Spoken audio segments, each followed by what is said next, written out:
মুঘল স্থাপত্যের ধাঁচে নির্মিত মণ্ডপ জুড়ে বাংলার আলপনা। দেবীর পরনে লাল পেরে সাদা শাড়ি, শাড়ির পাড়ের কারুকার্যের সঙ্গে মিল রেখে দেবীর চালচিত্র, সঙ্গে দেবী সরস্বতীর রূপসজ্জায় শোলার সাবেক সাজ। প্রতি বছরের মতো চলতি বছরেও বিশেষত্ব অন্যতম হয়ে রইল সঙ্গীত শিল্পী সৌরেন্দ্র ও সৌম্যজিতের সরস্বতী পুজো।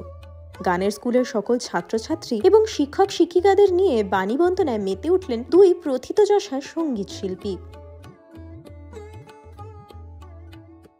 ওরা নিজেরাই ইনস্টলেশন আর্ট এক এক বছর এক এক ধরনের কনসেপ্টে তৈরি করে। এবছর যেমন কিছুটা একটু মুঘল আর্কিটেকচারের প্যাটার্নস ইউজ করেছে, বাট ওরা এটা নিজে হাতে করে এবং এই ক্রিয়েটিভ ইনস্টলেশনটা ওরা প্রতি বছর এক এক রকম করার চেষ্টা করে। সরস্বতী পুজোতেও থিম হয়, আর যেটা খুব আনন্দের সেটা হচ্ছে আমরা যেরকম ছোটবেলায় সে রাত জেগে স্কুলের সরস্বতী পুজোকে কেন্দ্র করে একটা হই হই হতো, সেটা হয় এবং রাত জেগে বিভিন্ন ডিপার্টমেন্ট নিয়ে সব ছেলেমেয়েরা মানে খুব এক্সাইটেড থাকে, খুব সিরিয়াসলি তারা কাজ করে। সমস্ত কিছু মানে একেবারে মায়ের শয্যা থেকে শুরু করে এই সমস্ত ডেকোরেশন যা যা দেখছেন, ভোগ রান্না ইত্যাদি সমস্ত কিছু ওরা নিজেরা করে। ফলে ওদেরকেও যে এইরকম একটা বাংলার পরিবেশ আমরা দিতে পারি, সেটার জন্য আমাদের মনে হয় যে আমাদের আরো অনেক বেশি দায়িত্বশীল হওয়া উচিত এবং আরো অনেক বেশি সুন্দরভাবে সংগঠিত। কারেক্ট। জ্ঞানময় সর্বশুক্লা দেবী সরস্বতী সর্বগুণে ও জ্ঞানে গুণান্বিতা।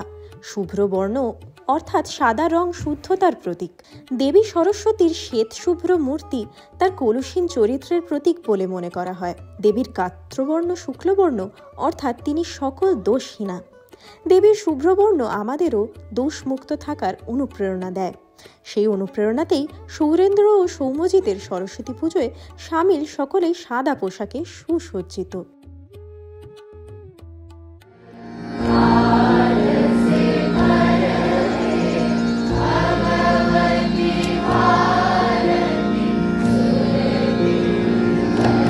শুধু পোশাক পরিকল্পনা বা মণ্ডপ সজ্জাতেই নয়, সৌরেন্দ্র ও সৌম্যজিতের সরস্বতী পুজোর বিশেষত্ব থাকে আরও এক ক্ষেত্রেও।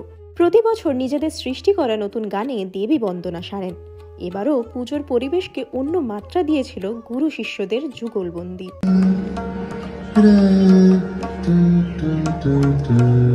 আমাদের এই দিনটা বছরে দেখুন, আমাদের এমন একটা কর্মজীবন যে প্রায় প্রত্যেক দিনই আমাদের অনুষ্ঠানের মধ্যে দেশে বিদেশে ঘুরে বেড়াতে হয়।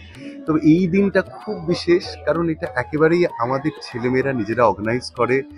আর যেমনটা আপনারা শুনলেন যে এই যে গানটা এখানে কম্পোজ করা হয়েছে এবং প্রত্যেক বছর একটা নতুন গান দিয়ে আমরা মায়ের আরাধনা করি।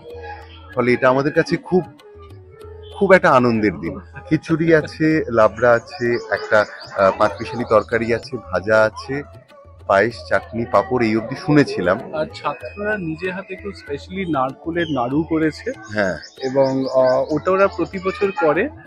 আর ওরা এই যে আমাদের টিপিক্যাল বাঙালিদের পুজোর যে ভোগ, তার আস্বাদনটাও তারা মানে কিউলিনারি স্পেশালিটি জামা কাপড় সবাই সেটা আমরা মেনটেন করি প্রতি বছর, যাতে পরিবেশটা একটু অন্যরকম হয়।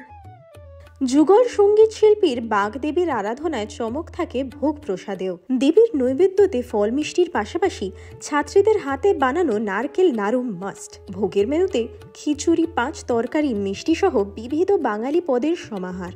সারা বছর নানা অনুষ্ঠান নিয়ে ব্যস্ত থাকলেও বছরের এই একটা দিনে বাগদেবীর আরাধনায় নিজেদের সকল ছাত্রছাত্রী এবং একাডেমির সব শিক্ষক শিক্ষিকাদের সঙ্গে এক হয়ে যান সৌরেন্দ্র ও সৌম্যজিৎ, আর খুঁজে নেন সারা বছর ভালো থাকার রসদটুকু। রিপোর্টার প্রীতির সঙ্গে আজকাল.in।